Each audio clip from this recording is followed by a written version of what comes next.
Hey y'all, so I am gonna come to y'all this season with Power, what's this, Ghost Book 2, Ghost Never Dies, Season 3.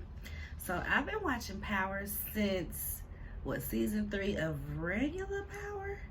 What's that, about 2013-ish? Somewhere around there. Season 3, fell in love with it, been watching it, went and watched it from the top.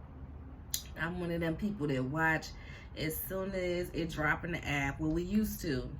Now we gotta time it out. Mama be sleepy. But watch it as soon as it would come out because people on the internet gonna spoil it for you real quick. So I figured, if I'm gonna watch it and be talking about it with my husband and everybody else and on the internet, might as well review it for the YouTube. So, quick up to speed. Tariq is in college trying to work on graduating so he can get his trust fund money, get back to his family. Tasha and Yasmin, they in with sex somewhere. The grandma, she was a drunk. She in rehab somewhere. Tariq done got all these bodies on his hand by now. And he in college and he got all these women's around, his Angela is dead and his Tasha is there, but his Tasha kind of split in the middle with Effie and Diana. So yeah. So we start with the blue diamond ring that they took from Dante's bag. They knew that it was gonna be for Monet. Well, somebody knew it was gonna be for Monet, but what's his name? Kane is the one that saw it. So what blew me about this ring is they had the ring still the same in the same case. And my thought process is like, if you got some stolen jewelry, you need to bust it down just like you would a stolen car, right? Like the rims need to go here, the tires need to go here, break all this down. This need to be 4 different cars when we get done. That should have been a necklace and a set of earrings once it was all said and done. So like, we knew somebody was gonna come and kill for that because they just left it wide open for that to happen. Because as soon as somebody see blue diamond ring hit the market to be sold, and where it's like, oh word, let me show up at this auction, or let me check out this retailer because that's mine, because that's hers. So the auction is going on. They showed 3 months earlier where Davis gives it to somebody and they take it off and gives it to the jeweler. The jeweler ends up auctioning it off. A couple people going back and forth at the auction. We see this fly little black lady with a nice little haircut come in, peeping out who's about to buy this diamond, right? So clearly we found our owner. So then we cut to the guy who got the ring is proposing to his chick with a $5 million ring. Like, what was the wedding gonna be if the ring was $5 million? You feel me? Like, crazy. So anyway, they out there, and it kills me how people just talk to people any type of way. So they're like, yeah, get the F out my face. Yeah, buddy, go away. Bam, shot to get her arm cut off, get the ring, kill them both. Just crazy. So we see this lady is cutthroat. Like, she don't play no game. She not really for the bull. She ain't gonna ask too many times. She ain't gonna do the kidnapping and torture. She just gonna take it, kill you right there. Cut her whole arm off. Cut her whole arm off, yo. That's a special type of like. So next we see that Effie is at Stansfield, and apparently her and Tariq been all up under each other all summer, and they've been one. So she's like, I want to be my own person. I'm not trying to go into the school year like this. Like, we gotta chill a little bit, and he just, reassuring her, I ain't trying to, encroach upon your style and do none of that like that. But we be kicking it, so it is what it is. So next we get to the Westons come in because Tariq should have been moved out by now, but we find out that he don't have no housing assignment. So Becca, which is Braden's little sister, I guess, Becca is moving in and Mama Weston is coming in. And Mama Weston being all rude, you should have been gone by now. And oh, you need to leave. This is a Weston room. Did you not see the name on the buildings outside? This is a Weston room and you need to be out. Becca is like, girl, calm down. Becca is the one, when we saw her last season when they came for Friends and Family Weekend, Becca got some drugs. Becca is the one that was so high that Brayden realized somebody was selling coke on campus and knew that Effie and Reek was out there selling coke.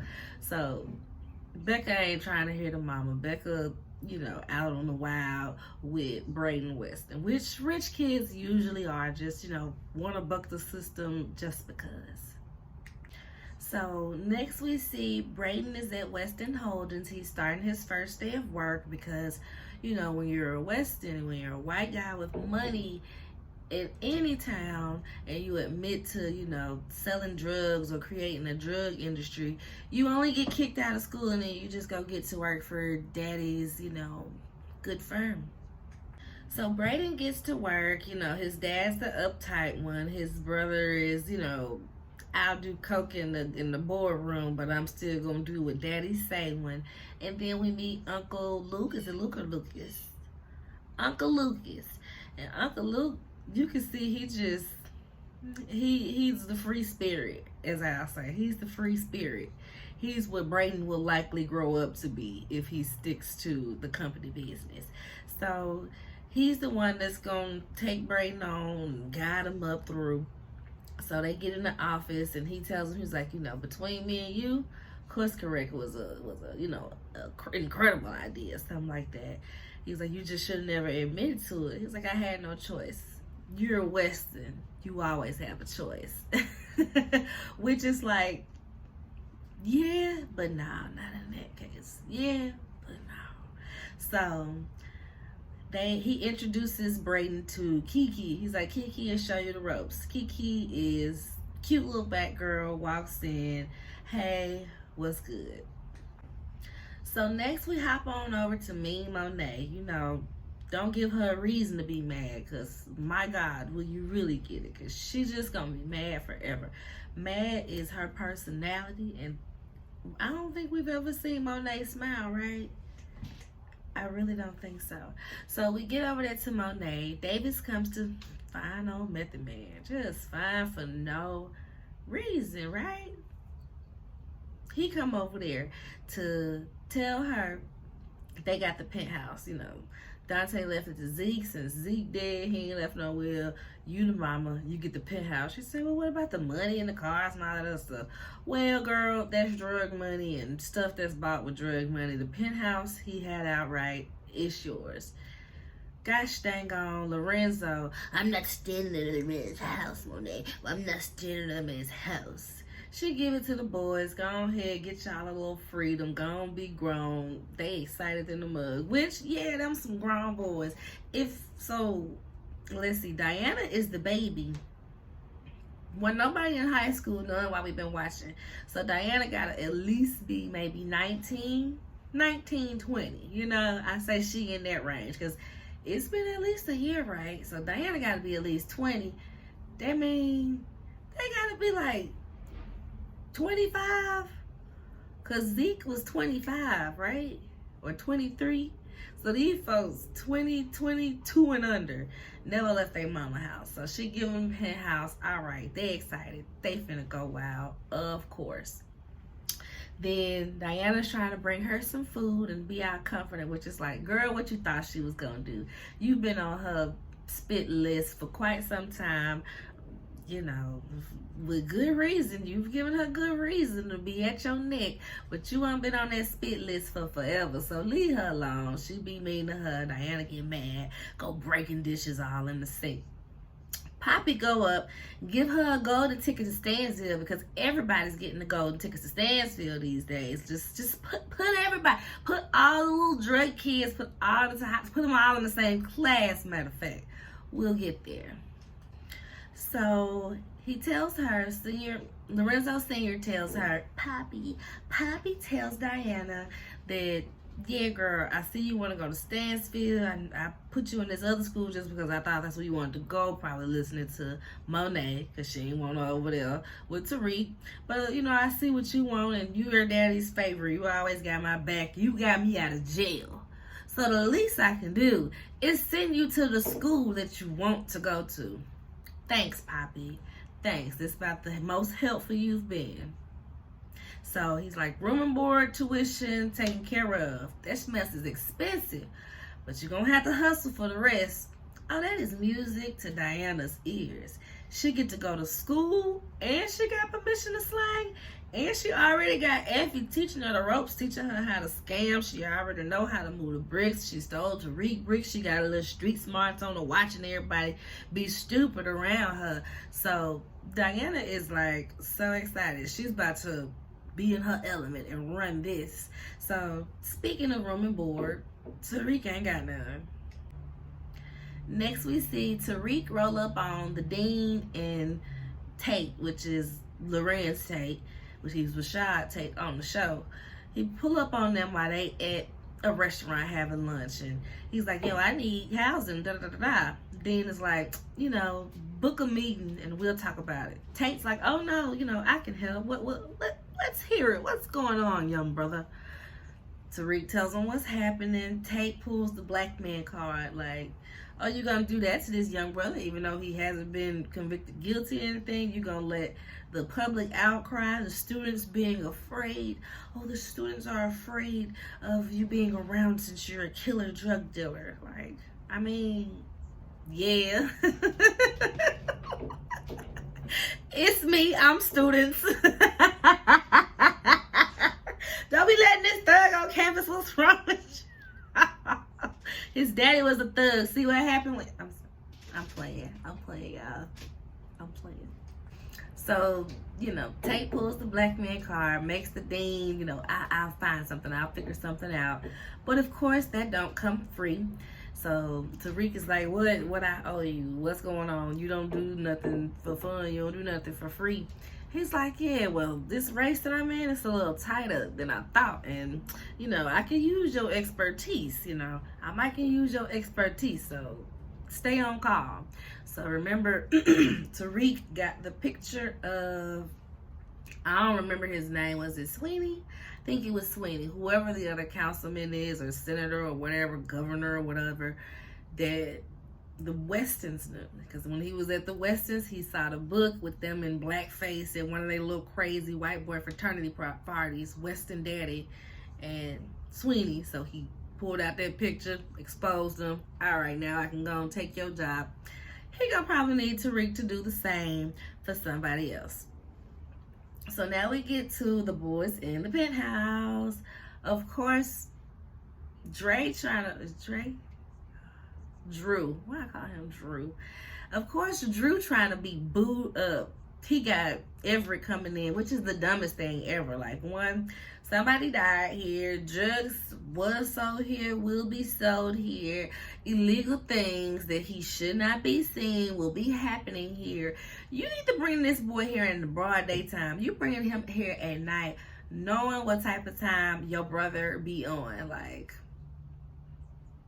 if you was gonna bring him over there, you don't need to bring him over there at all, because he already revealed himself to be a snitch. So Drew just be out here living dumb. So they get there to the penthouse, and of course Kane is having a party, big old party going on, and the new connectors in the back. So we gotta talk business right now. Tell your little Buddha going on somewhere. We gotta talk business. They get to the table, y'all. Do y'all see who it was at the table? Tell me y'all know who that was at that table. I'm Mike from North Carolina. Gosh dang on. Big Mike from the Wood, y'all.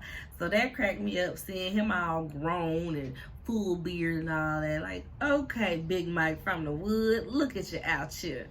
So he tell them, cash up front, and y'all gotta give me 60% of what y'all sell. Now, this is how dumb to the group. See, it's got me stumbling. This is how dumb to the drug game that I am, because I know you had to give people a percentage off of what you make. I did not know that was a thing. I really didn't. I mean, I get it, but I didn't know that was a thing. And like, how do people keep up with that? Like, do they put runners to watch you to see what you selling for how much? See if you selling to little naive white boys that you might could double the profit. Like, who is testing your drug taxes? You know what I mean? Like, wow, learn something new every day. So next we see Sebastian or Bash, which is what's that man name? What's the rich man name? Stern, which is Stern's was his husband. Now they're divorced, so he trying to shake Tariq down for money, and he asking for all this money, and oh, you got a week to give it to me. And if we know anything about Power, we know that he ain't gonna make it past the first couple of episodes, you know. Cause one, even if Reek had the money to give, he got about 3 other people that come before you. And ain't nobody got time for you to be out here doing the most, trying to shake people down. Like, you know how this goes. You know how this goes. So next we see Reek and Brayden is going to see Kane at the penthouse. Brayden done lied and set this up because he trying to get back in the game, and done lied to each of them about why they meeting up. While they sitting there talking, they like, I'm not finna, Kane is like, I can't be with y'all. Y'all hot. You just admitted to selling drugs, and you know, on trial for murder. I'd be a dummy to link up with y'all to sell drugs right now. But where Effie at? And this is the first thing I was like, the girls are about to have to step out front a little bit more. It's gonna be like, they ain't gonna be in the back no more. It's about to be a straight line. Everybody's soldiers. They ain't gonna be leaving Effie and Diana on the side. They need to be pulled into this because all the guys is hot. All the guys got a target on their head from one thing or another. These girls can move in and out real easily. They some baddies. They are unsuspecting. They little college girls. Step aside and let the ladies handle this. So while they sitting there having this conversation, boom, lights go out. In walks the African crew. In walks the African crew, and they bring some chick with them. And she's like, you know, talk, say something. And she's, I guess this is one of Mecca's side pieces-ish. Because she was like, you're a lot quieter than Mecca described. Which was funny to the mug. So Noma, turns out, she was indeed the main drug person, not Mecca. And they were engaged. That was her ring that was promised to her. So we see why he was so ready to run off, because, you know, you had a whole lot stand for you there if you tried to be with Monet there. So, yeah. So she ends up killing the girl because the girl said her name. And, and you know, just, I won't say anything. I don't know nothing no more about you little cunt. Can I say that on YouTube? I ain't got that many followers for it to matter, no way. You little cunt. I was like, oh my, you know. Oh, okay. She is pretty ruthless, so I guess. So next she's asking them the questions. Where's Mecca? Who killed Mecca? Where's my drugs? He worked for me. And they're like, I don't know who killed him, but his drugs, we ran them drugs. Like, we worked for Mecca. And Kane like, yeah, I was working right up under him. You know, I was his number one, basically. Mecca was the man's type deal. So she like, okay, well, I'm gonna have to kill y'all because Mecca ain't here to move my drugs and y'all this and that and third. And they convince her that no ma'am, we can absolutely move your drugs. Look at us. You don't see us as drug dealers. We can do this easily, girl. And she like, listen, Mecca let me know when the people was coming. He was my informant. He had eyes and ears on me. And they were like, we could do it too. We got people here. I mean, and this is what really made me want to do reviews, because most of the reviews I was looking at, they were saying that they was lying. And I'm like, they weren't lying by saying they have these same connects. They have a fancy lawyer, Davis. They got a crooked politician who will dig into what needs to be dug into, Tate. They got Sachs and, you know, on the government doing basically whatever Davis say. They got a team, so it ain't like they just out here just naked in these streets like they said. Baby, we got protection. What you mean? What you mean, girl? Do you know who he is? We ain't gonna tell you who he is, but do you know who he is? Y'all might be that nigga where y'all at, but he that one here, okay? We got this. What you need? We got that. So she said, I mean, okay, cool. Y'all some eager puppies. It's cute. I give y'all 30 days. So Kane goes home to tell him about the 30-day trial, and Lorenzo is just like, no, I'm not selling his drugs. You and him tried to kill me once before. You ran off and betrayed the family with him before. I'd be a fool to go along with you now. So he's like, yo, what is wrong with everybody? She really will kill us. Like, what is wrong with y'all? So next we see Tariq goes to Davis's office, and he's telling him that he's showing him an article of some people that died in the park, and was like, the people that killed them, they about to kill me too. They came for me. They was looking for their ring. They was looking for Mecca. They was looking for the drugs. So now me, Kane, and Brayden work for her. We ain't got no choice, so we gonna die. So, okay, you need to find out what you know. All I got is a name, Noma. He like, oh, okay, I like working with you, Tariq. The check always clears. And he like, check. The fact that I ain't telling it was you that hawked that ring is payment enough, Playboy. Which, like I said, like, you just handed the ring over in the same case, same everything. Like, so while he's there, he tells him that Kane had them come up the back way through the penthouse because somebody was watching the penthouse. Find out who's watching the penthouse. We see Saxe trying to eavesdrop. He sees Tariq in there, but he can't hear what's going on, so he don't know what's going on. Next, we see, and I get they have to make the story like exciting and riveting and whatnot. But the way they try to combine the things, it's just like, oh gosh, here they go again. So on this one, we got Becca and Diana being roommates. Becca being the Weston sister. So Becca's like, oh, I'm not going to tell my mom that I'm rooming with Tejada, you know, Zeke's sister, cousin, yada, yada, yada, who was murdered, you know, your dad being a drug lord and all. You know, I'm not going to tell my mom. You know, I Googled you. You know, don't.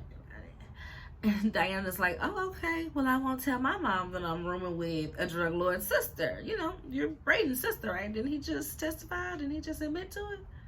So they have this little back and forth, and it looks like it's going to be an annoying little frenemy situation because Diana going to be going along to get along, and Becca just going to be inserting herself as she does, as Brayden does, you know, so that'll be interesting.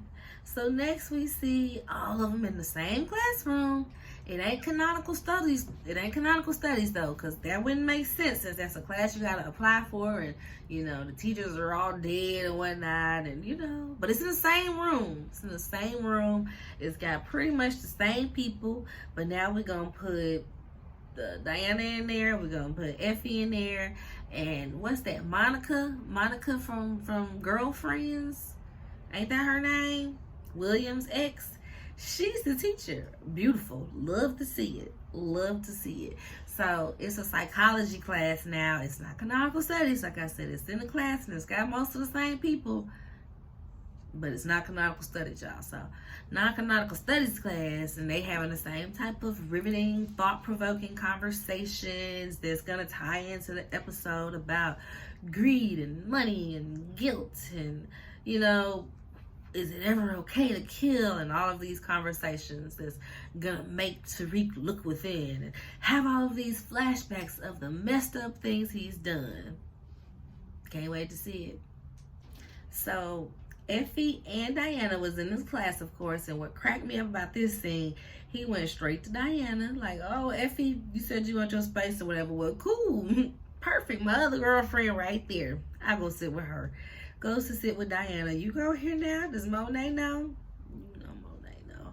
So she like, are we cool though? Are we cool? Yeah, as long as you don't steal my stuff again.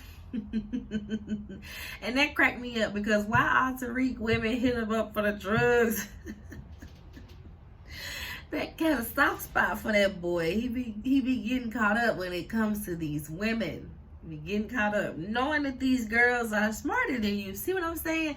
This is why Diana and Effie just need to go ahead, step out front, handle all this while the boys just, you know, organize the things. The girls be hitting them up and he really be cool with them. They just really shrug it off like, you know, that's the game. You know, Effie, hit him up and choke. I mean, what he did get hurt, he'd get his lick back and took her brick when he needed it. So I guess, and Diana, I guess he gotta get over that because they gotta work together. They gotta work together. So yeah, it makes sense, but funny nonetheless. So next we see that Kiki is in charge of the girls. You know, she in there while all the guys in there just doing the line before the meeting. She like, clean your face up. Why y'all gotta act like this? Can y'all stop doing this right before the meeting? Oh, y'all get on my nerves. So then they try to offer some to Brayden, and Brayden is like, nah, I don't do all that. And they like, oh, I guess when you sell it, you don't use it, huh? And then the brother gets all upset. Hey, don't you talk to my brother like that. He's still a Weston, and that's the name that's on your checks. Put everybody in line. Brayden is like, you ain't gotta, you know, check up for me. You ain't gotta be trying to take up for me. Leave me alone. Kiki asking for some reports. He ain't got them. They on his desk. He go to his desk. Who do we see other than Bash trying to shake down Brayden as well? So at this point, we just know that he gonna die at the end of the episode because you done ran up on Tariq and Brayden trying to get some money that they really don't have. It is what it is at this point. You asked for it, Bash. You asked for it.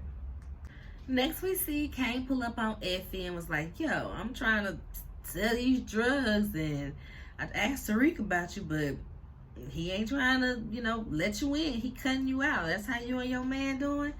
Me and my man are fine. I was kind of surprised that she was like, my man, you know, my man. Which, you know, she didn't know what was going on. But he definitely told her when she asked later on. He was like, yeah, I'm trying to keep you away from this stuff, but we selling these drugs and it's a lot of drugs and yeah, I might need your help. So next we see Method Man trying to get his brother Redman out of jail. Well, Davis, Method Man trying to get Red. I like when they do that. So Method Man and Redman, they're like the little couple to me, like Pam and Gina is. So like how Pam and Gina, they don't do too many projects and not have the other co-starring or doing something up in there with them. So I thought it was cute to see that. Take care of your family, fam. So he's trying to get his brother free out of jail. And we found out last season that the brother is in jail for basically something they was both in. It was probably both running drugs and stuff like that. And he took the heat because Method Man was the smart when you go to college. You be this fancy lawyer that you are. Because if I be free, I'm going to just sell drugs some more and end up in here anyway. So no point in us both being in jail, bro. So it was what worked for them, but Method Man is trying to get his brother out of jail now. And I'm guessing that the statute of limitations of whatever crime it was must be up because he's going so hard to get his brother free. But like I said, they've already said that they were doing this together. So for you to be calling Saxe to get these files and get these records and tell him that whatever's redacted needs to become unredacted, your name might be in that redacted, Playboy. So, like I said, the statute of limitations must be up, so he can still go to jail for it, but it can still ruin your career as a lawyer. But he's not worried about that because at this point, his brother is dying. He got some debilitating disease that the doctor said he only got 6 months to a year to live. So he's like, well, you got to have something. There's no way my brother's about to die here, especially ain't finna die in jail. Well, there is one clinical trial we're doing. Excuse me. There is one clinical trial we're doing, but I can see about getting him on the list, but he definitely can't be in jail. He needs to be free to be in this study. Cool. Get his name on that list, he'll be free. So, gets on the phone with Saxe, like I said, tells him whatever's redacted, unredacted. And he also says, and find out who's watching the Penthouse. And while, you know, of course, Saxe is with Jenny, which is the weirdest thing ever because it's like, yeah, you could be snooping and getting information for yourself and your case, but you know that they're going to get some information out of you. So Okay, they're double snakes and they like to slither around with each other. So they be getting information for each other's cases, as long as they ain't on opposing sides, I guess. So yeah, Jenny is trying to get some information, trying to make sure that they pin this drug ring on essentially the people that is running the drug ring. And he's like, nah, you got it all wrong. That ain't what you need, girl. So next is the scene that we all knew was coming. Kill Bash. So we see Reek talking to Sebastian. He's trying to talk him into working for them. He's like, yo, I got a whole lot of stuff and it's going to be a whole lot of money. And I need your expertise to clean this money. You'll have the money you trying to get and then some. What's up? Sebastian gotta be all, oh, well, you're a criminal. So Stern told me that you were a criminal. Your dad was a criminal in a suit, and you just traded in his suit for a university jacket. You're both criminals and killers and drug dealers. So Kane and Brayden, right? Brayden trying to get Kane to kill Bash. Kane like, I ain't killing him, you killing him. They go back and forth with this childish, you killing him, no, you kill him, you kill him, no, you kill him. They go to kill him. Kane is looking like a killer. Like, he is looking like you see him and you cross the street. Because why are you looking like you about to rob somebody when you about to kill somebody, you know? It's just real extra, especially going in the building that they was going into, looking real suspecting. So yeah. So Tariq is like, yeah, you know, Bash, we just need you to put in a little sweat equity so we can get this going and we all get paid. Bash is like, does it look like I sweat? Continuing to do all this extraness, going off on Tariq, calling them all type of criminals. He should have known he was a criminal from the jump. And he's saying all this while he's eating a steak. So it's like, you've got a steak knife right here to kill you. So many red flags, so many places to stop in this conversation. If you're going to berate a killer, don't you think you might end up dead? Especially since he said everybody that works for you ends up dead. All your friends end up dead. So if my friends end up dead, what you think happens to my enemies, Playboy?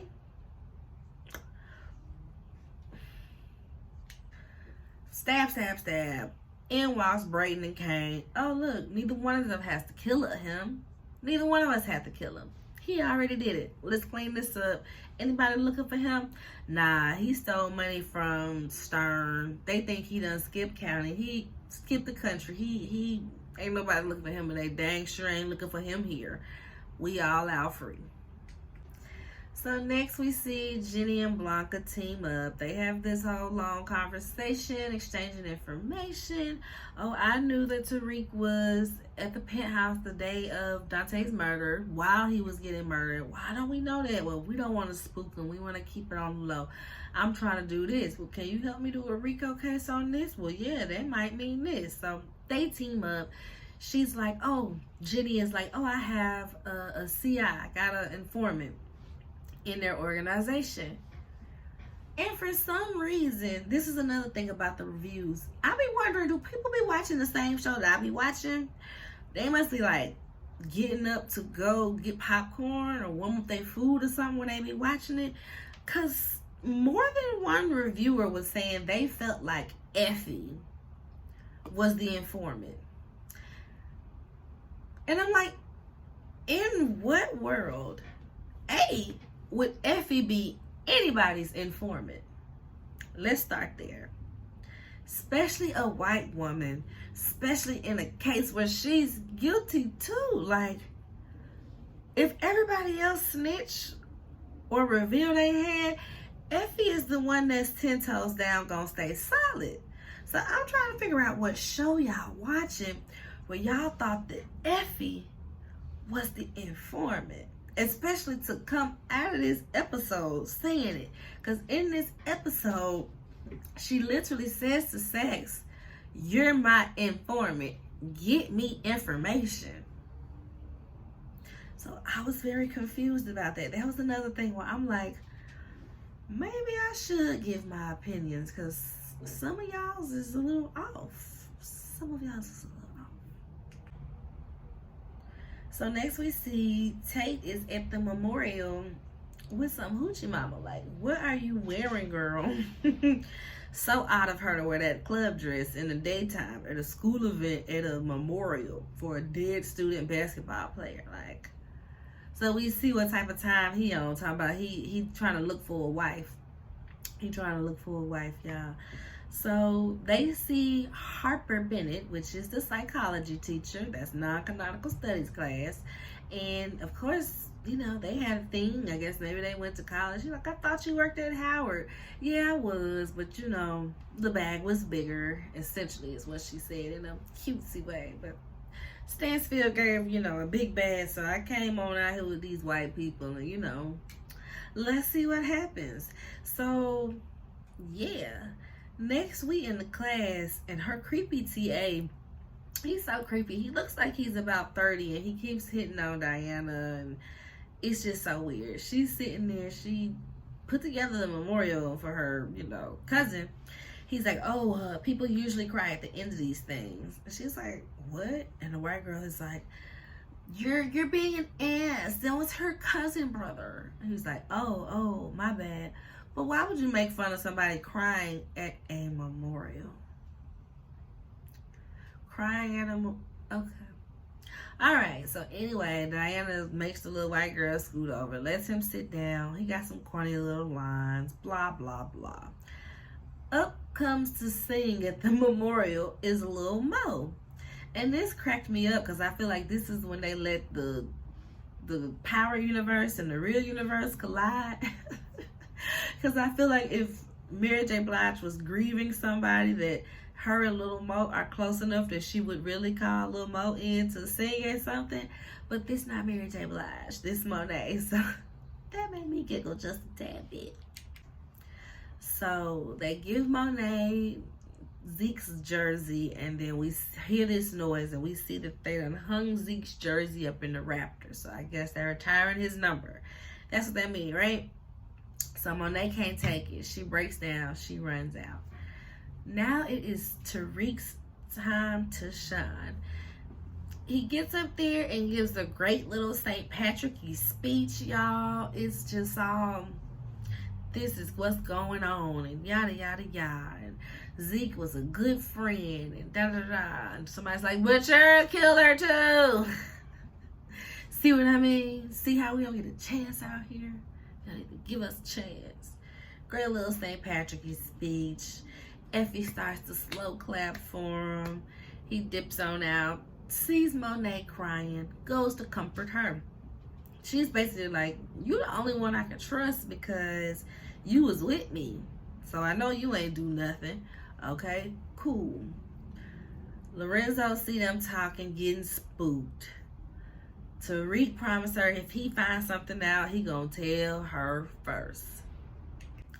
Next, we find out that Whitman is the one, Kevin Whitman, the one that was had slept with Carrie and was investigating her real tough because he was like, oh my gosh, you're such a, you know, hoochie mama. You done slept with 4 people involved in this case. Your word is not credible. He feels responsible for Carrie committing suicide. So he's going extra hard, trying to figure things out. Been surveilling the penthouse, got caught.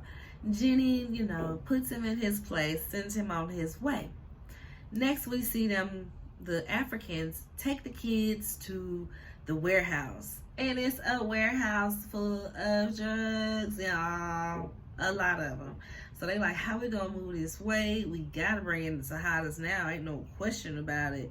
And then, the end. And I knew this girl wasn't dead because they just really like glossed past it real easy. Oh, Lauren died in an accident. How did she die in an accident? Was she ran over? Was she shot? Was she like head-on collision? How did Lauren die in an accident? They always left it pretty vague, so I figured that this would happen. Episode ends with Lauren popping up. How long do I have to keep playing dead? As long as you want to not be dead, girl.